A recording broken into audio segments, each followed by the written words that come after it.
After a tiring day at work, computer clerk Paul Hackett meets a stranger named Marcy Franklin at a cafe in New York City.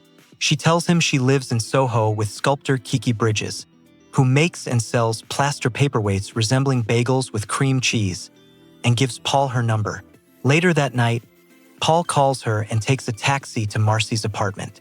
Along the way, his $20 bill flies out the window, leaving him with only change.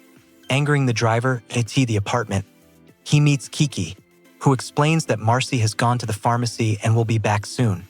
Kiki is working on a sculpture of a screaming man, comparing it to the famous painting, The Scream.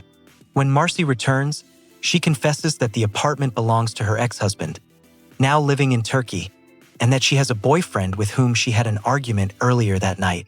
Paul notices Marcy's belongings, which lead him to believe she supposedly suffered burns, and her strange behavior forces him to abandon their date. Paul tries to take the subway home, but the fare has increased after midnight, making it too expensive for him. While attempting to jump the turnstile, he is stopped by a police officer.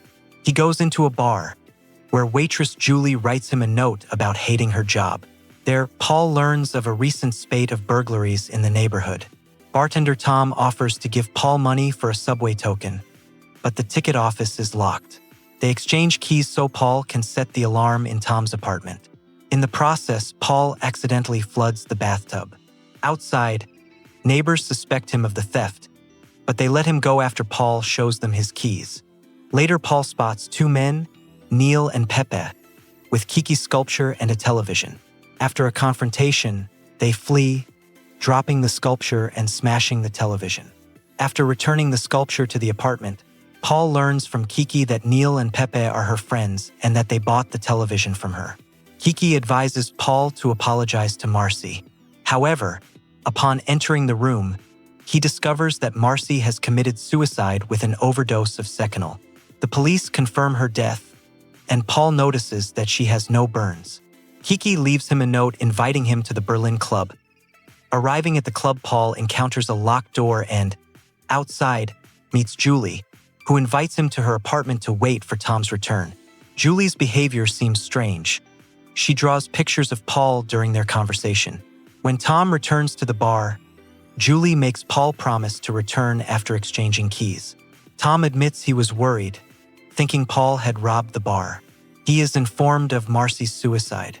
Paul returns to Julie, who gives him Kiki's paperweight, but he refuses. Julie, in revenge, makes posters depicting Paul as a burglar. Paul tries to find Kiki and tells her of Marcy's death. The bouncer at the Berlin Club initially refuses him entry because of his hair, but Paul insists and manages to get inside, evading punks who are trying to cut his hair.